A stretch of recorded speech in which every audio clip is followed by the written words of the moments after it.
Hamas का operation तूफान Al-Aqsa दूसरे रोज भी जारी। हमास के हमलों में फौजी कर्नल समेत हलाक इसराइलियों की तादाद 500 से तजावुज कर गई। 1590 अफराद जख्मी हो गए। फलस्तीनी मुजाहमती तहरीक हमास के इसराइल पर जमीन, फिजा और समंदर से हमलों में 250 इसराइली हलाक और 1450 से जायद जख्मी हुए हैं, जबकि मुतादिद को यरगमाल बना लिया गया। इसराइली अखबार के मुताबिक हमास के जंगजू इसराइली फौज के मेजर जनरल नमरूदुल वनी को यरगमाल बनाकर अपने साथ ले गए हैं और इसराइल पर 7000 से ज्यादा रॉकेट दागने का दावा किया गया है। हमास से झड़प में सीनियर तरीन इसराइली फौज कर्नल जोनाथन भी हलाक हो गए।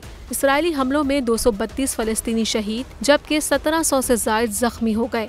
इसराइली फिजाइया ने फलस्तीनी वजारत दाखिला की इमारत तबाह कर दी। इसराइली फौज के मुताबिक अब भी इसराइल के 22 मुकामात पर जंग जारी है।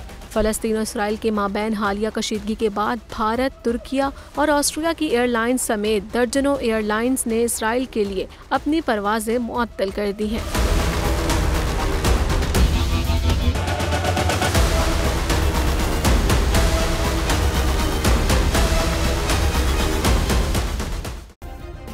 सब्सक्राइब करें और बेल दबाएं ताकि कोई खबर रह न जाए।